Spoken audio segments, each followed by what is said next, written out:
Hello, everybody, and welcome to coverage of the quarterfinals of the Spring Fling Top 8. I'm Michael Hoyp. I'm joined tonight by Flint Espil. How's it going, Flint? Hey, everybody. Well, it is good to do a little bit of streaming and do a little bit of pre-modern action. And it maybe hasn't been that long, but it feels like it has been at least a while for me. I'm excited. I'm excited for this top 8. I just released all the deck lists, and a lot of people on Facebook are um, digging through all the player information, and they're excited for the decks that rose to the top of this tournament. And we're going to go over a little bit of our quarterfinal matchup. We have Hermit FEB up against Madness Infestation. So probably a match that most people are not super familiar with, myself included. So I'm excited to see how this plays out. Well, any deck with a hermit has my love. Yeah, So, that's definitely something that found the way right to your heart.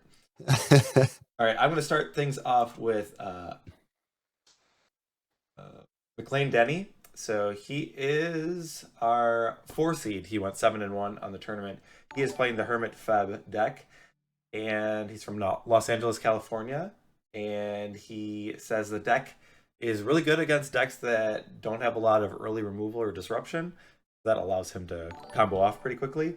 Uh, but it could struggle against certain decks like Dead Guy Ale, The Solution, Sly, and Goblins. A lot of those decks falling under the category of things that interact well with the combo. So yep. he didn't have a sideboard MVP, so maybe that just means that his main deck is powerful enough that didn't really need to rely on the 15 cards. So um, a little bit more here. And why did you choose your deck? He said, I started playing Full English Breakfast about a year ago. Since it seemed like a sweet deck with puzzles during the game. Well, I could definitely agree with that latter part of that sentence. There are a lot of puzzles in Full English Breakfast. He saw Mike Harris playing this newer version, which combined the Hermit Druid and Full English Breakfast kind of together, and he really liked it. And he's been playing it, and he did well at the Spring Fling, so here he is. Would you make any changes to your deck? He said pretty happy with the list, but maybe a few sideboard cards, but he's not really sure. And for exciting moments, he said he was in a battle to trigger the opponent's standstill because they were both low on cards, or he was just didn't want to deck himself out.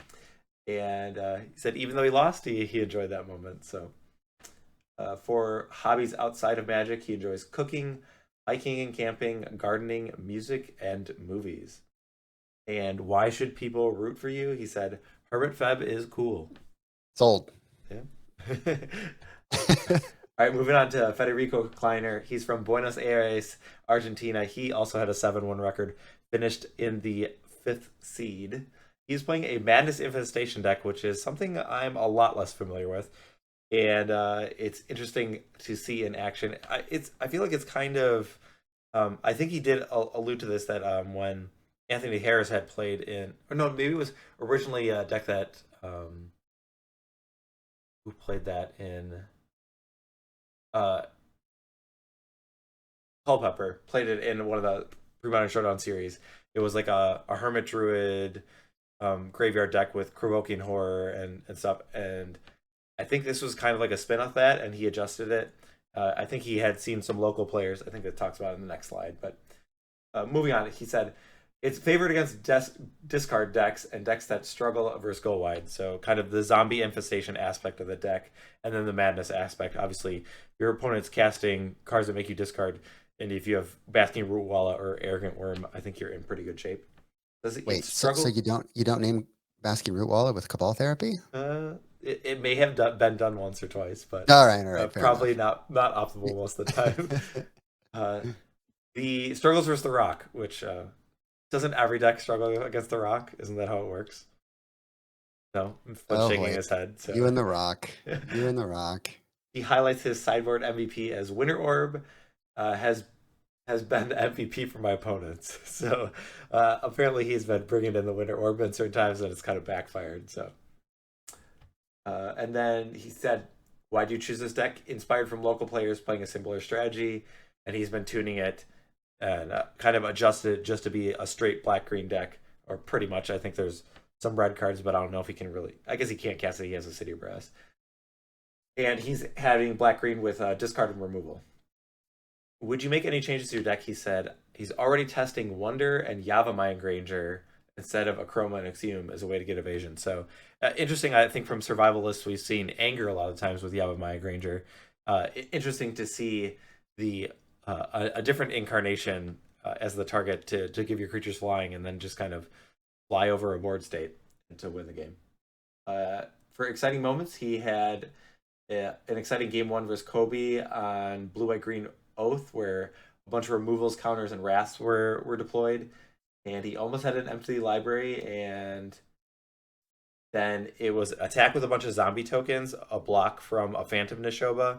Before the life gain trigger resolved, he was able to use Krosan Horror and sacrifice creatures and finish the damage off. An interesting combat that maybe not all people would catch, but good timing triggers allowed him to win that game. Favorite hobbies outside of Magic? He says history, language, and mountains. Mountains, I think. I don't know if that's alluding to red decks, but I think it's more of just actual hiking stuff. And why should people root for you? Because I want a world with peace and no contamination.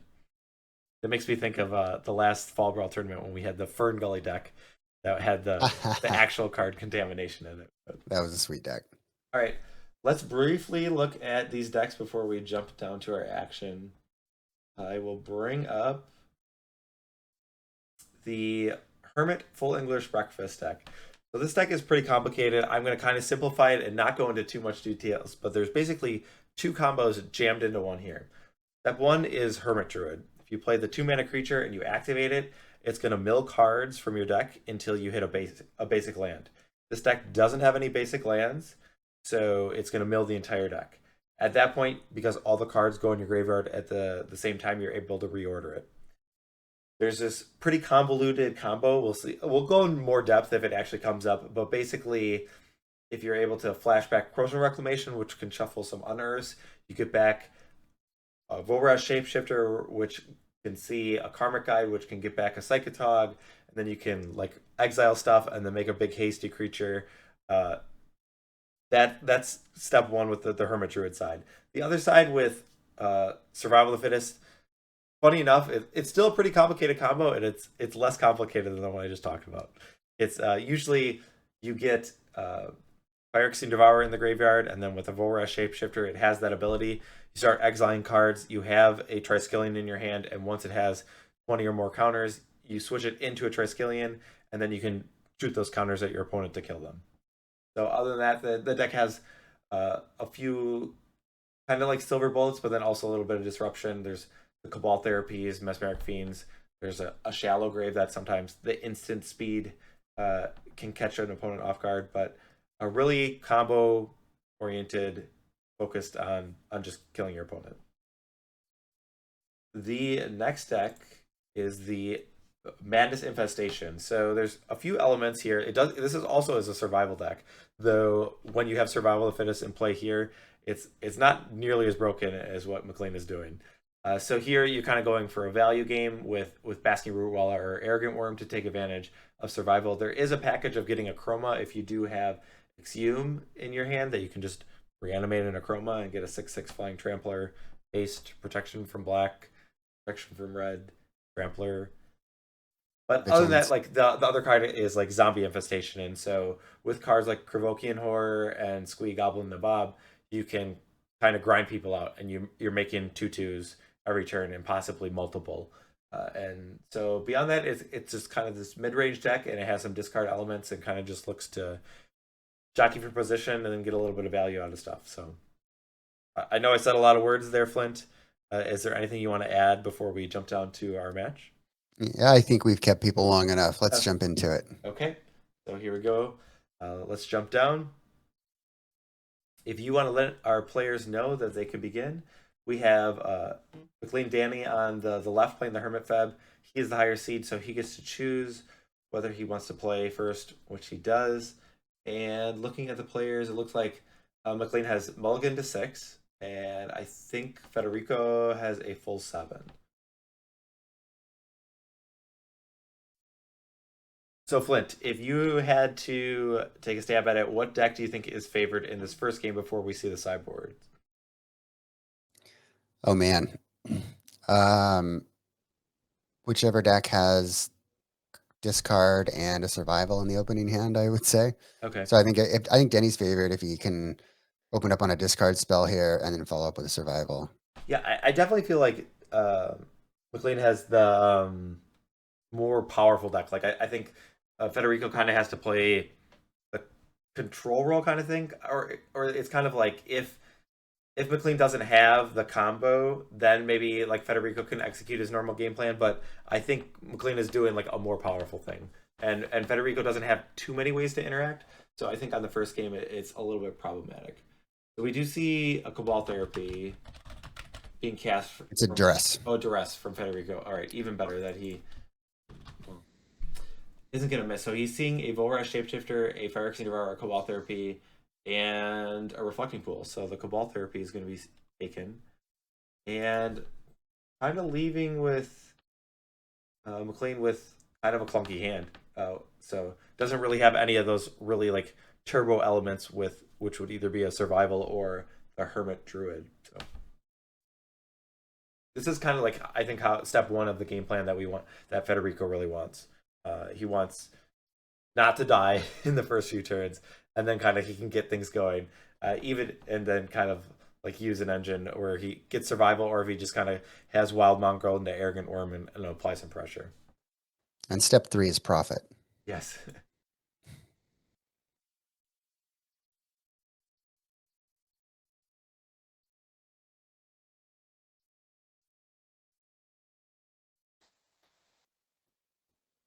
So it looks like McLean has a play here.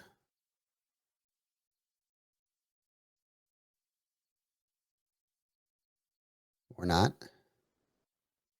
Well, he does have the option to deploy the Volrash Shapeshifter. It would just be a 0/1. It wouldn't have any creatures in the graveyard, but potentially like you could put the Devourer into the graveyard, and I don't know if you ever just want to like start activating it. I just feel like that's a little bit risky, but Well, Federico has vendettas, right? I don't think there were vendettas. There were a couple copies of Firestorm. Oh, okay. I think is You mentioned vendetta before we were talking, so okay.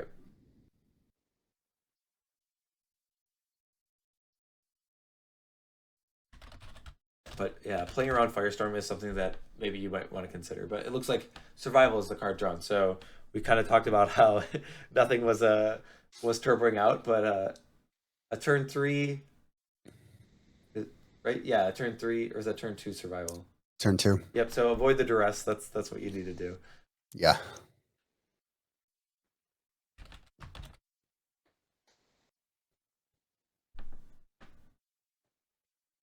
So we could see a situation where if you have survival and you know you have the shapeshifter in hand, you could be discarding. Actually, having the Devourer in your hand might make things a little bit awkward. Because if you were to discard the Devourer to go get Palinchron, you could do that at the end of turn. You could then untap. You'd have 3 mana. I guess it's kind of difficult with 3 mana, I think. Mm-hmm. Yeah, I mean, like, a more experienced player might know a better line from the situation, but I feel like it's a little tight on resources. I don't think it's something where he can just combo off on his next turn unless, like, a perfect card is drawn. I mean, I guess an extra mana source just might be enough because you'd be able to discard the Palinchron and then play the Shapeshifter and untapped all 3 of the lands you would have. And then that might be enough to... I guess you would have to go... With the Palinchron, you get like Psychatog. The problem is like discarding the Devourer makes like the ordering a little bit awkward, and Psychatog is usually the way that you kind of get around that. Mm-hmm. He's also got to be mindful of that Llanowar Elf, because Federico, if he has any kind of removal, can manipulate the top card of McLean's library, or excuse me, graveyard. Yeah, that is true. They're like it's usually I always think of Wasteland as the card that like interacts with the survival decks or the shapeshifter decks of a way what like when they're in between their combos or in certain spots you use a Wasteland to make that shapeshifter back into a 0/1. So Federico's going to take a second point of damage here to cast a Cabal Therapy, it looks like. Okay, I can update my life totals.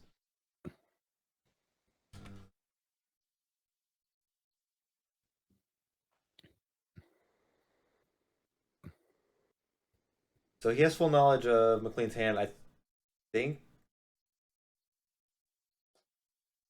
think I would well I don't know what card I would take here.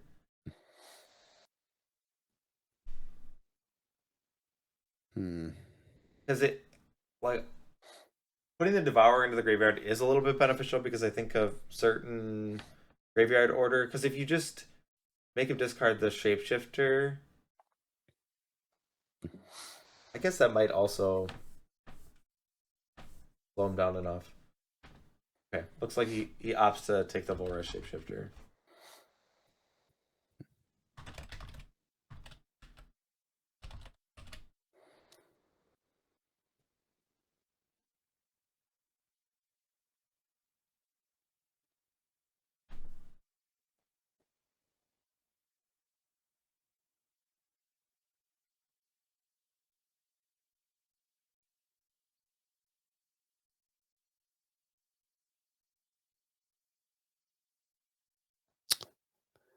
He's tapping out. Interesting. All right, so he's going down to 17.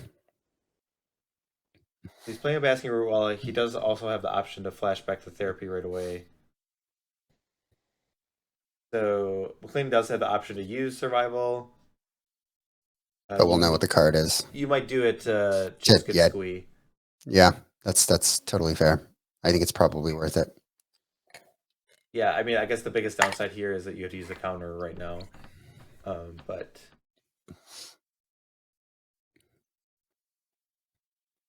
yeah, I have to imagine you're getting a Squee here. Yeah. Yep. The legendary Goblin. Do you still name Squee if you're Federico? This is your chance where you can name any card you want. You got to send a message.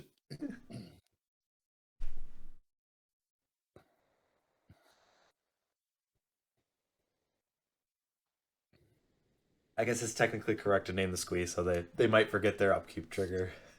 Mm-hmm.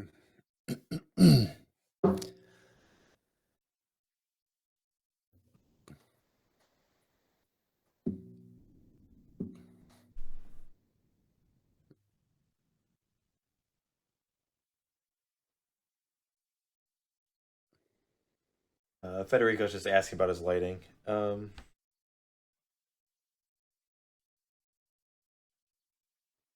Yeah, he might try and adjust things, so it might make us a little easier for us to see his cards. I mean, obviously, McLean is having the same issue. Yeah. I could definitely see when he got up, like him blocking the light helped a lot. So that looks a lot better. Yes. All right. One of always the joys of webcam magic.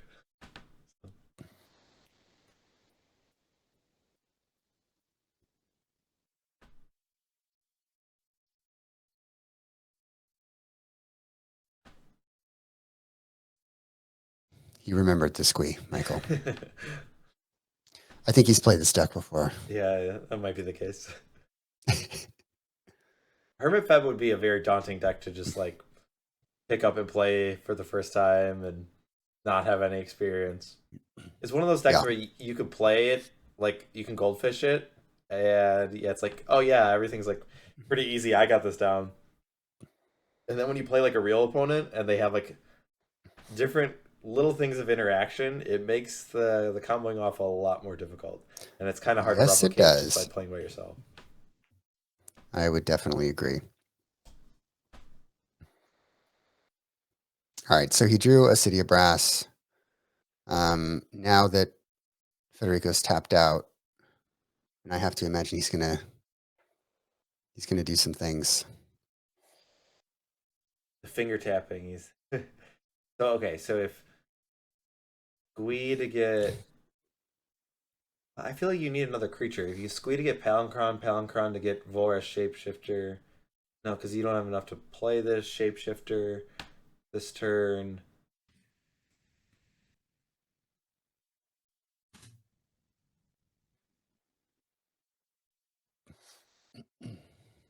Yeah, I'm not exactly sure what McLean gets here. Let me look at the deck list Oh, here. all right. The Hermit Druid. So kind of going for the other path of not the Vorash Shapeshifter combo half, going for the Hermit Druid. So That's fair. All right.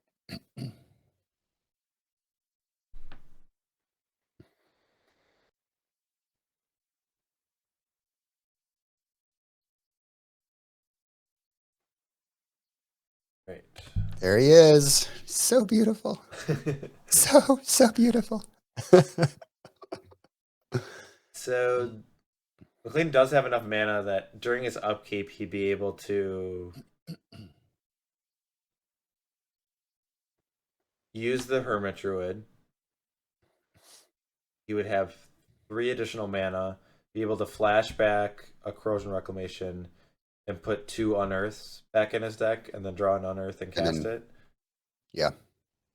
I, Then he just wins. yeah, you would need to use the Gemstone Mine, I think, to activate the Hermit Druid.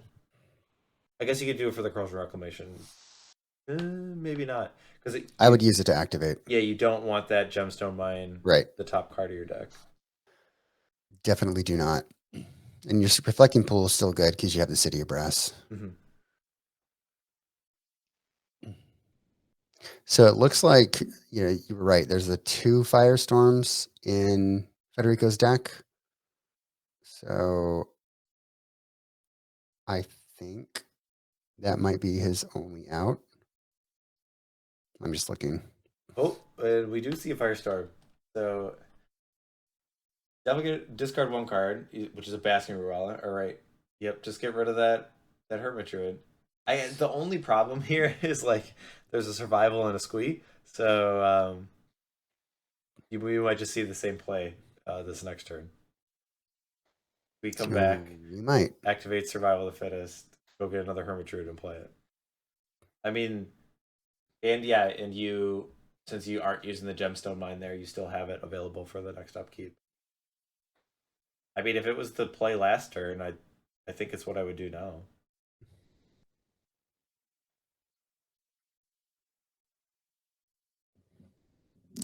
Makes sense.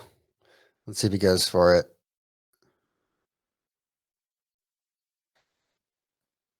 How many hermits will it take? two hermits. All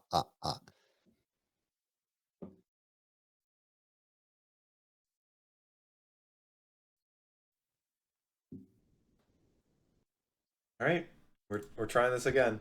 A little deja vu. Hermit Druid back in play. I do agree that it is looking rough for Fede. Yeah, in general, I think this is a matchup that he's not very excited to see. I think McLean's deck is pretty fast, somewhat resilient, and the interaction pieces that Fede have in the form of like discard spells aren't the best against McLean. So, I mean, to be fair, McLean's top decking that survival was pretty epic. yes, that was a very good time to just have that one on top after the duress. Yep, that's a good place for a survival to hang out against the discard spells.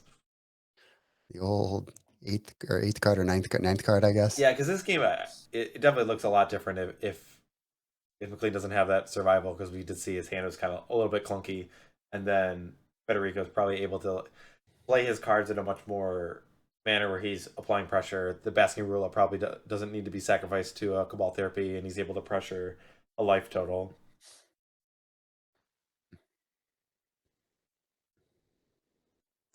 Francisco says he just noticed McLean's picture. McLean's got an epic hat on. I love it.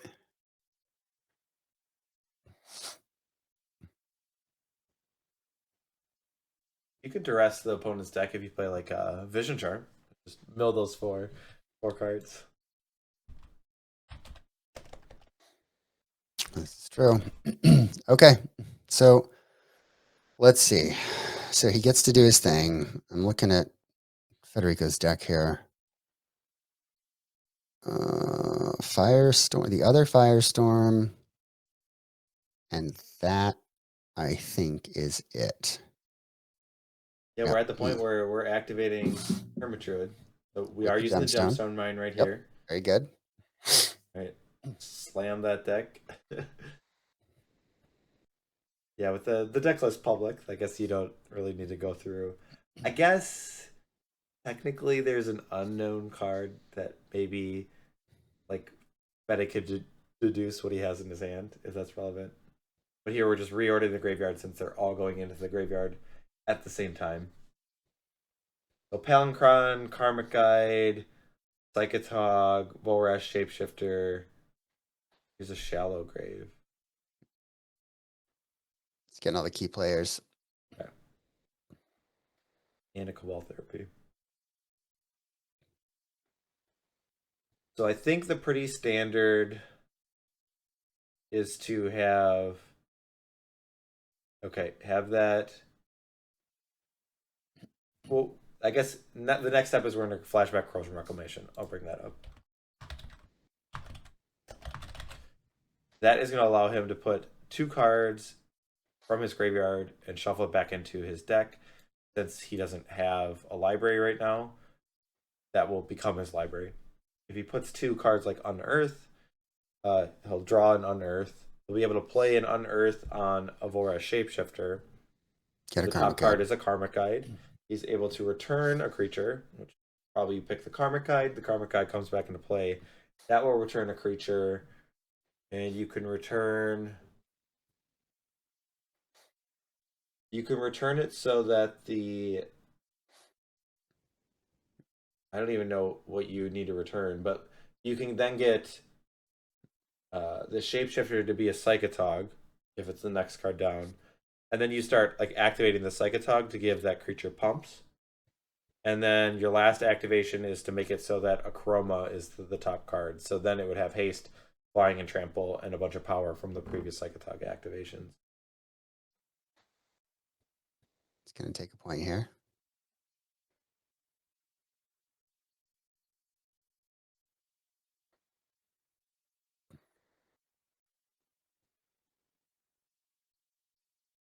It's going to unearth. Okay, here's the Unearth. So this is kind of a weird rules interaction that if you're not familiar with, that like even though you're casting the Unearth, the Volrash Shapeshifter comes into play, and it still triggers the come to play effect of the creature, and then immediately is a 0/1 because the Unearth is then the top card. So it kind of does both. So it's there's never a point where it is like a 2/2, but it still triggers the come to play effect. So he gets the return effect, and then he'll return the Karmic Guide. Psychatog. Well, Yeah. You'll return the Karmic Guide because it's a top card. Well, because you need to get that one off, and then you with that second Karmic Guide trigger, then you'll target the Psychatog. Yep. Flashback the Cabal Cabal Therapy Therapy. so that the Psychatog is the top card. Now the Shapeshifter is a Psychatog. Then we get to the activation. So I want to know who is the original person who like put this together. Mike Harris is really known for it, but I don't remember. There may have been someone that he drew inspiration from. Yeah, I don't think Mike actually designed the list. I don't know if it was Johannes Kemmler or but I'm not sure who Square One put this portion of the combo together with the Shapeshifter and the Karmic Guide and the Psychatogs. I mean, obviously we've seen the Phyrexian Devourer and the Triskelion for a while, but it was Johannes. Okay. Thanks, Robin.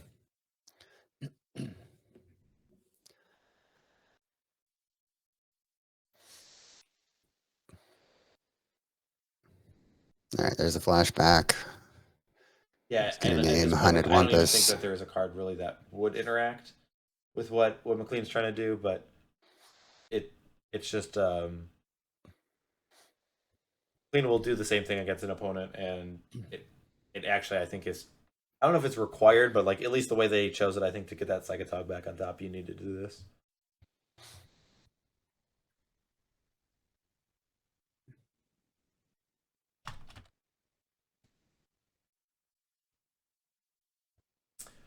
So Federico's pausing. Is there anything that he would have that he'd be able to do right now? I mean, the only other card I can think is the second Firestorm, which I don't even think he has 2 cards to discard. Like He can't kill the can't shapeshifter. shapeshifter because the Psychatog you just start exiling cards from the Yeah, bottom to give it more power and toughness. even if he tries to kill one of the creatures, it doesn't matter. He can just respond with more Psychatog activations with the therapy on the stack because the therapy's out of the way. Like the moment he casts the therapy, the shapeshifter is a Psychatog. Right? You have to exile it as part of the casting cost, right? Yeah, yeah. Or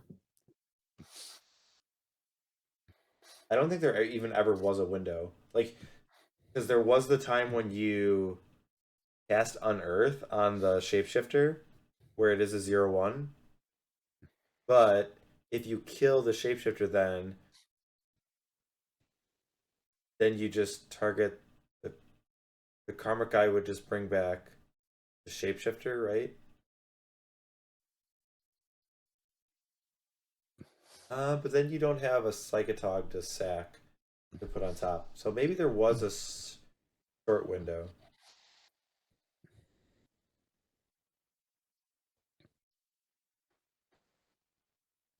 I wonder if that's something that like Federico should have considered is just because he did have that first Firestorm. Like if you're not killing your opponent on the next turn, and you just kind of have to assume that they're going to do the same thing, maybe it's better to try and interact on the point where they're comboing off. yeah, this is game 1, chat. Welcome, Misty Mountain Games. I've heard of that store. Have you, Mike? Yeah, I've been there once or twice. Yeah.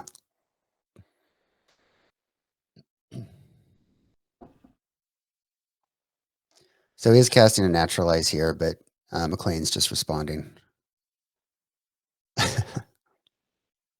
I'll be right there, Misty Mountain. Well, interesting because if that would be a card that might have been able to screw up the shapeshifter shenanigans. Was there ever a point where you could cast Naturalize on the survival to disrupt a Volrash shapeshifter from doing what it wanted to do? In response to the Unearth? In response to the Cabal Therapy. Is that what we're doing? That's what's happening. No, the Cabal Therapy. Well, because before the therapy would resolve. Yeah, it is. Yeah, I think this is in response to the therapy. I think you do it in response to the Unearth, is when you cast the Naturalize. Okay. Because then the survival sits on top of the library instead of the Karmic Guide when Unearth resolves. So if the Unearth is targeting Vora's shapeshifter. In response, Yep. Federico would cast Naturalize. We cast Naturalize. Yep. I think that's when we So- cast it. The Unearth would resolve, but it wouldn't trigger. It wouldn't be a Karmic Guide. It would just Right. be a 0/1. Correct. Yeah, I don't think there is anything that McLean could have done at that point, given what has happened. I think that would have been the timing window where you need to use a card like Naturalize or the interaction piece. Yep. Yeah, and it's too late now. I mean, this game is just over. Yeah. It's one of those things where it's like, I mean, I've listened to podcasts and whatnot about this deck, but I think until you like actually play against it or with it, it's really hard to kind of like visualize what's going to happen. So I don't fault anyone for missing like timing sequences against this deck. Francisco, you're right. But if he'd held back the Firestorm and the Naturalize, then when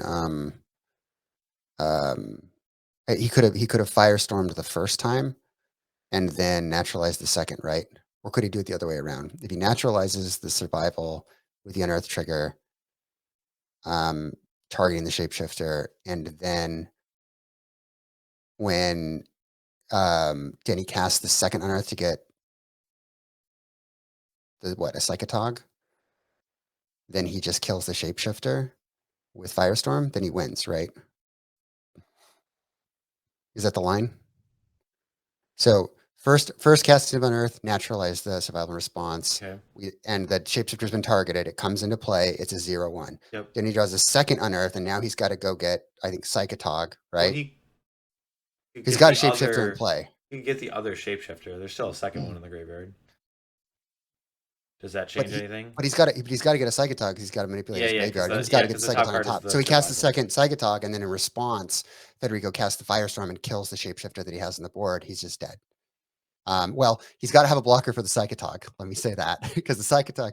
Well, no, because the Psychatog, it doesn't have haste, so we're good. Yeah, he just wins. That's the line. That's how he wins.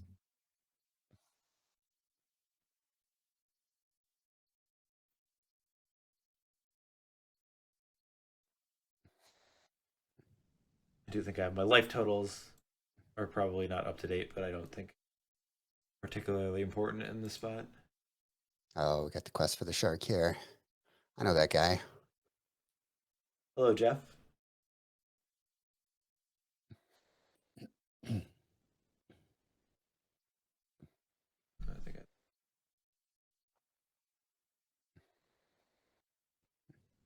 All right, so we're at the point where what is happening in the game? I was just gonna ask. I mean, like verbally, I thought it was pretty straightforward, but oh, he didn't have haste to attack that turn, right? Well, if you have a Psychatog, you can pump it up a bunch of times with the Psychatog ability, and then exile it so that your top card is an Akroma, and it would have haste.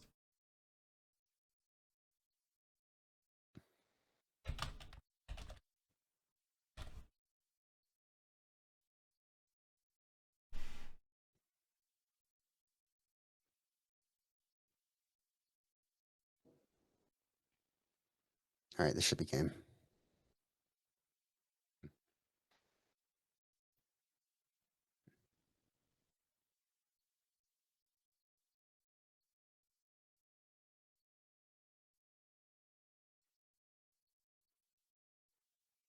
Okay, so this Volrash Shapeshifter, which is a Psychatog, is now being activated. Mm-hmm. Okay. It gets bigger and bigger and bigger.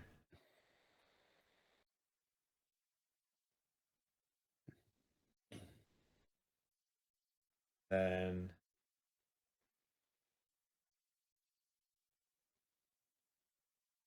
you have to be a little bit careful with like the close to the end activations. So here, yep, okay. So the last activation has the Akroma on top. So all the pumps are still on the creature, but it's an Akroma and he attacks, and that's a lethal attack for McLean. All right, so all right, took us a bit to get there. Yep, and all right, so we saw the Hermit Druid end of the half. I mean, survival is involved because obviously it fetched up the creatures, but that's the Hermit Druid combo of the deck that I think is a little bit quicker, but is I think definitely more convoluted. It's definitely a difficult one to grok. All right, and we have a kitty cat saying hello. Doing its victory dance. Too soon, kitty cat. There's only game one. There's only game one. The match is not over. There's still a chance for Federico. So let us jump down to our decks, and we can kind of talk about sideboarding. Okay, so I have Federico. We are playing a best of three, so we will be going to sideboards right now. And Federico needs to win the next two if he wants to advance to the semifinals. I will say the good thing for Federico is I think sideboarding does benefit him. It definitely gives him enough interaction that I think he can more reliably get to that like mid game that I think his deck has to in this matchup. But the heavy hitter I think is Curse Totem is really powerful against what McLean is trying to do. Like almost all the creatures have activations in some way or another, and it will really slow them down if you have a Curse Totem in play. Even a card like Withered Wretch can be problematic if you have enough mana. I know a card like Torment's Crypt can be played around with a lot of these combos because it's only one activation and you can respond to things. But because the Withered Wretch, you can exile one card at a time and do it multiple things. You don't have to sacrifice it. Can be problematic, I think, for the combo deck. Yeah, it's real good. What cards do you take out in this matchup? I think there's also an argument for Engineered Plague as well, for what it's worth. Just name like human or something to get rid of the Hermit Druid. Yeah. Or the, okay. I mean, I guess it wouldn't be good to try and get rid of the Shapeshifter. Don't think that would work that well. Cards to take out. You ever take out the Zombie Infestation?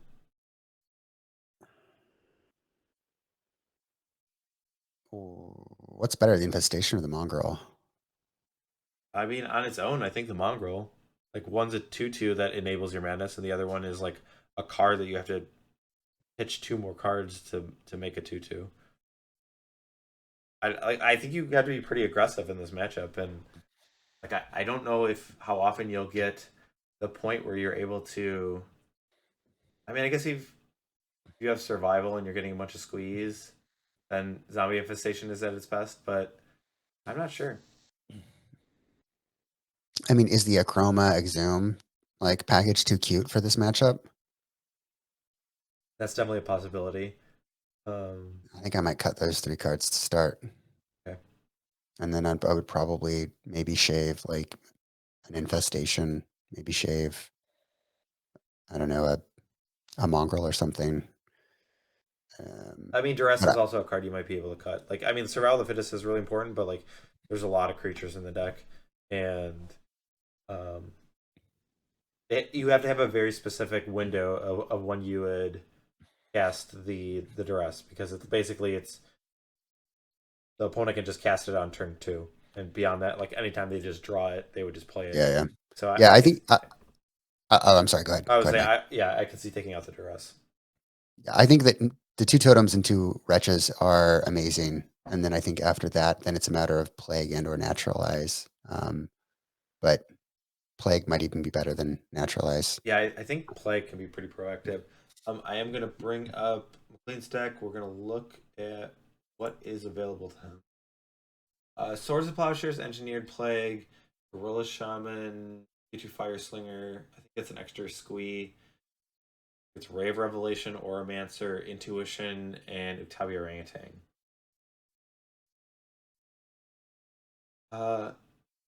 Nothing is. I mean, I like Rave Revelation. I like Oromancer. I guess that makes sense. Does he have a way to kill artifacts? Yeah, I like Orangutan as well. Oh, for Curse Totem? Yeah, I like Orangutan, Oromancer, and Rave Revelation. I think those are the cards that I don't want to board in. Uktabi Orangutan would be the first card I'd bring in.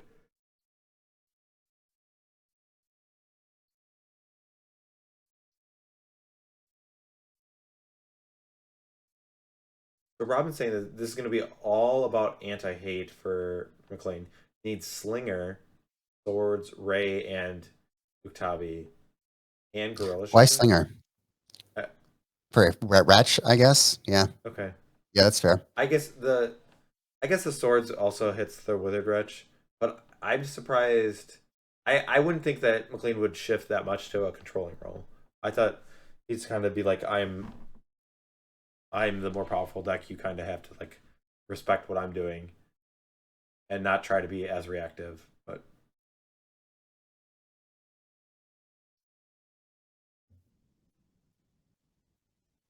so, who do you like in these sideboard games?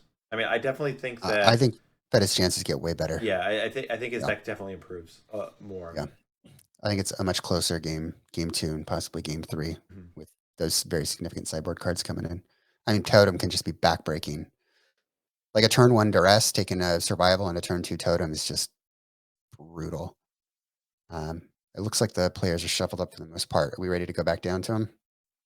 Yeah, I can do that.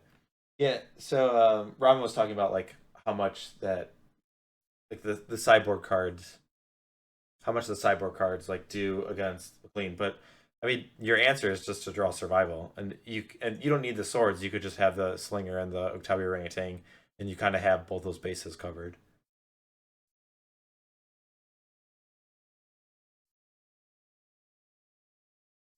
All right, I let them know they get started. Let's see how it goes.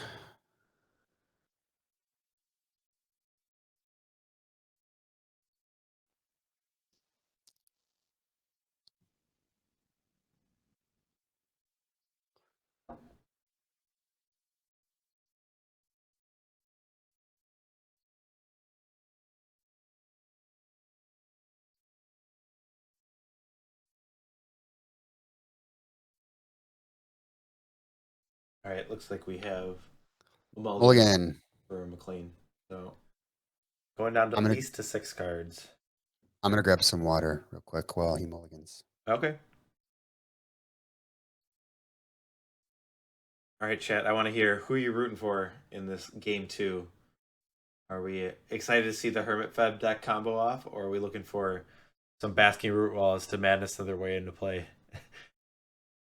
The push-up lizards unite. I do agree that the Hermit FEB, I know the times that I played just regular full English breakfast, I played some matches and I usually feel pretty comfortable picking up a new Premodern deck and just playing it.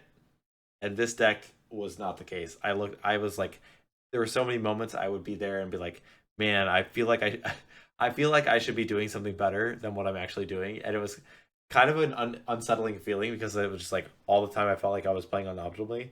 But that also might be something that appeals to some of the people because that means like the ceiling of the deck is just so much higher that the more you play it, the better you get, and those sequences will become a lot easier. But yeah, I think initially the full English breakfast decks I think are pretty intimidating. I would agree. Have you ever played the Hermit FEB list? I was say I really only done the regular full English breakfast. I have not. I do love it. I've been wanting to pick it up and get some reps in with it. All right, so City of Brass, 1 damage, 1 discard spell. What are you naming here? Survival? I think survival, but you do have more cards that interact with survival, like naturalizes and stuff. So maybe you would name Hermit Druid, but it looks like survival is the name. Huh? Either way, McLean had both, so. We see, so the hand is Gemstone Mine, Reflecting Pool, Llanowar Wastes, Boris Shapeshifter, and the Hermit Druid. So pretty solid hand from McLean, so. See if Federico is able to either disrupt a little bit more or I mean it's gotta be that, right? Like I don't think you can outrace this situation. I mean, I think, yeah, if he's got a creature to sack to therapy, he needs to do it. He doesn't even have a second land. Okay, well, here comes my favorite druid.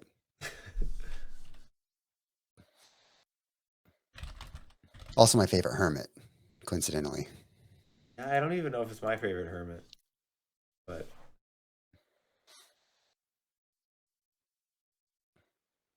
I'm trying to think of other druids in Premodern. There's got to be some. Druid Lyrist. Okay. I thought of some like what about 4 mana 2/2 from Judgment is the one I thought of. Elvish Druid? Is it the Ice Age one that taps for 2 green? Oh, isn't that like a Fyndhorn Elder? Maybe it's Fyndhorn Elder. I don't know. That's a card. It might be like they both might be cards. Yeah. Yeah, Deranged Hermit is like the definitely the front runner for. He's my second favorite hermit. He's my second favorite. Priest of Titania might be a druid, right? Like the errated version. I don't know. I definitely could see that. She's an elf. Elves aren't really hermits. Don't druids make a bunch of mana? I'm looking this up. All right. We could go down a very, very deep rabbit hole. This is the content that people come here for. Yes. Also, there's not a lot going on in the game right now, so. I swear, every time I never know. Okay, errated of Priest of Titania is Elf Druid. Okay. I don't even. What was the original?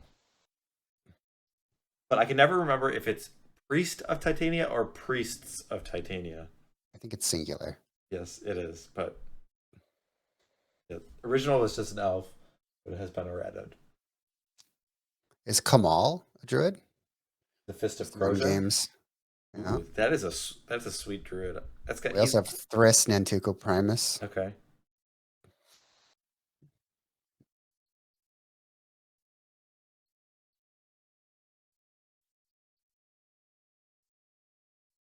Yeah, the green Kamal is a druid. Nut Collector. It's such a fun card. All right, so yeah.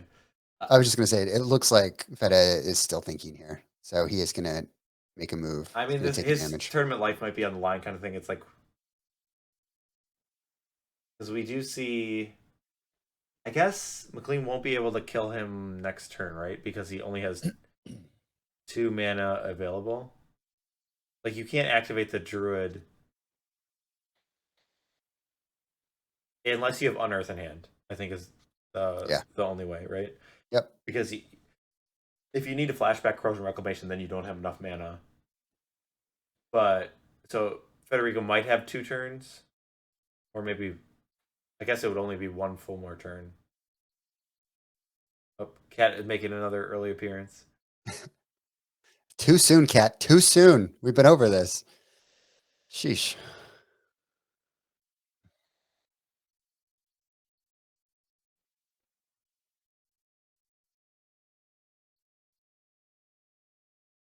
We have Robin admonishing Feta in chat here. I do like playing a bunch of lands. It is always nice to hit your land drops. More of, I guess, it's the worst thing to like in these spots where you're like the game is more critical and you're missing land drops. It's pretty frustrating. So it sure is. So I feel like Flint, you've definitely played a lot of like 19 land decks. So yeah. And then I ran 20 lands in my slide deck, even though like the curve was pretty much 1 mana value. I probably ran too many in that one. I overcorrected. But yeah, I'm guilty of that. I'm guilty of low land counts. I get scolded by Robin and by Iñaki a lot. But I'm learning. I'm learning. Sheesh. Can you just say like scoreboard every time? Like yeah, I guess I could. I guess I could. Got the results to back it up. I definitely have lost a fair number of games because of mana issues, though. All right. All right. Still thinking. Deep in the tank.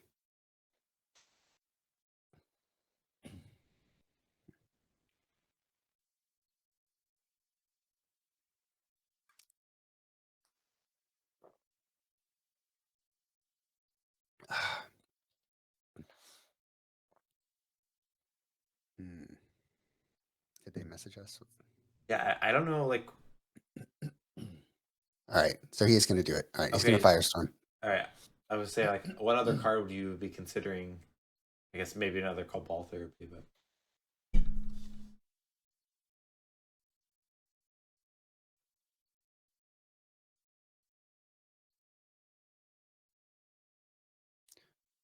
what's he discarding to Firestorm? He's got to discard something, right?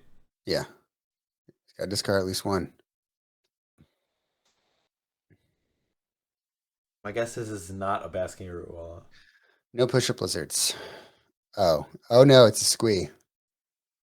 I'm trying to think. What would make you pause that long? Oh, I guess like maybe discarding a second card to like hit McLean's face. I mean, the initial half of that seems pretty straightforward, right? Yeah. Like, there's not really much of an opportunity cost to pitch a Squee. I mean, I think if I had another Squee, I'd probably do it. But if I had another card, I probably wouldn't. I think it's too greedy. Yeah, I don't know. He doesn't have any other pressure going on.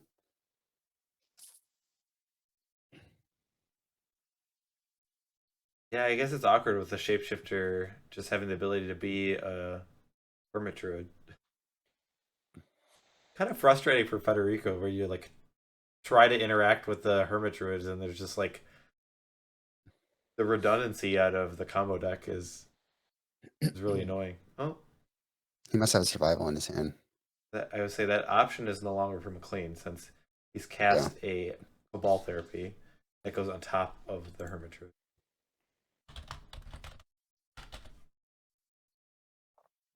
So McLean's gonna name like what is Naturalize here or Totem? Names a Curse Totem and does hit. The other card we see Withered Wretch. I mean, this makes a lot more sense of like the Federico would have a 1-land hand. When you see those 2 sideboard cards, definitely kind of risking it with 1 mana seems much more reasonable. Yeah, I mean if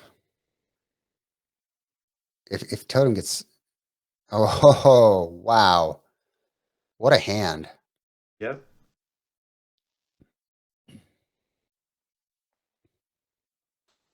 And Federico draws another card that is not a land, so he's still stuck.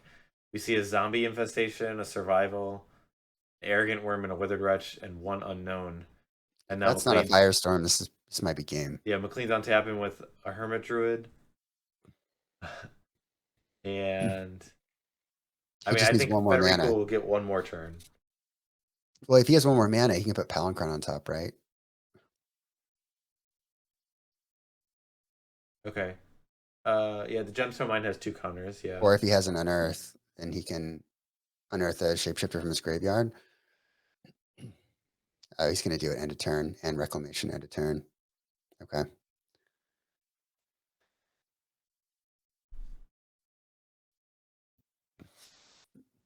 Yeah, I think Federico drew another card and not another land.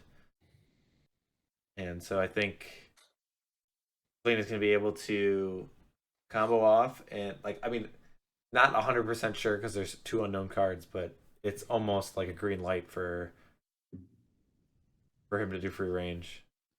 We do see an Oromancer, which I think is one of the sideboard cards.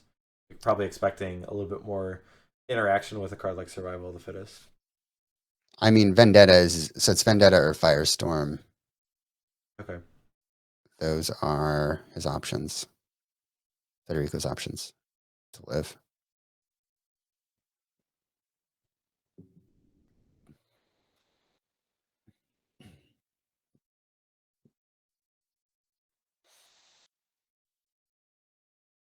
Yeah, I definitely like Federico's opening hand. Like if you hit 2 mana, you have Curse Totem, you put Zombie Infestation, you have like a Squee, or you have Survival and Squee.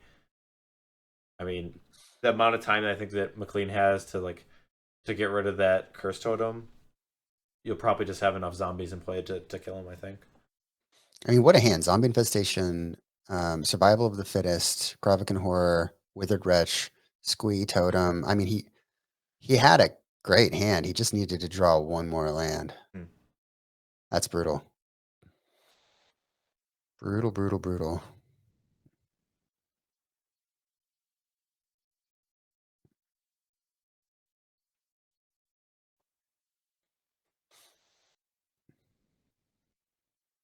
Shapeshifter is not in play. It is one of the cards that was revealed from an early Cabal Therapy.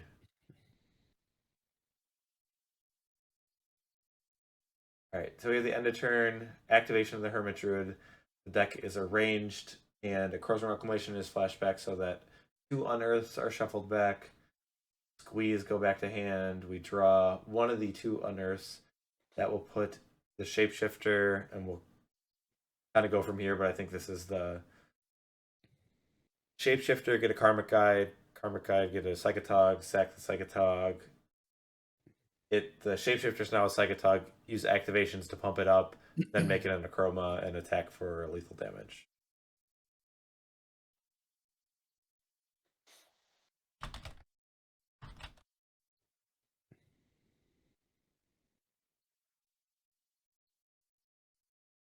So 2 unknowns in Federico's hand.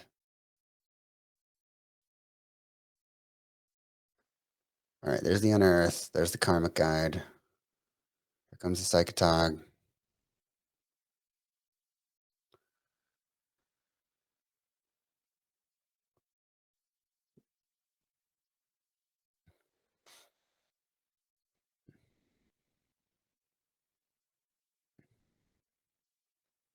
Therapy. Are there multiple therapies that we're using right now? He's just casting one. All right, that's game. It's just a naturalize and a squee. Okay, so second therapy puts the Psychatog back on top. Yep. So yeah. So now we have this position where your shapeshifter is a Psychatog. You're able to use activations and then kind of adjust your graveyard so that it becomes an Akroma. Yeah. Yep. Yeah. So tough way for Federico to go out, especially when you reveal the top 2 cards of your deck and their lands. Something that you were really looking for the first few turns of the game. Yeah.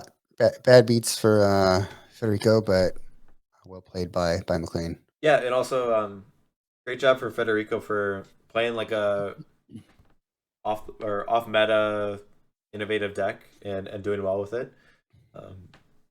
So it took some work to get here. Unfortunately, he makes an early exit in the quarterfinals, but congratulations to McLean. We'll see the Hermit FEB deck moving on, and we'll see a little bit more combo action. Right now, we're going to jump down to the players, and maybe we can get some insight from them on the matchup and kind of what happened.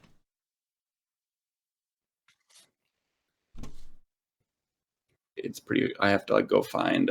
I brought in a Ghitu Slinger. Yeah, I know that. I knew that you would bring that. Yeah. I don't know if they want us to talk or. Oh yeah. Naturalized. No, I have already. What else did I bring? Another Wretch. And the Venderas, of course. Yeah, I was wondering if you would have brought in the Vendettas or not. Yeah, because first game, I also like Firestorm your Hermit. Then I forgot you had Squee in your graveyard, so. But I think it didn't make any difference. But I should have waited for you to combo. Then I had Naturalize and Firestorm. Yeah. To kill the shapeshifter, right? Well, so the Firestorm wouldn't kill it. The Naturalize, since I'm sacking it.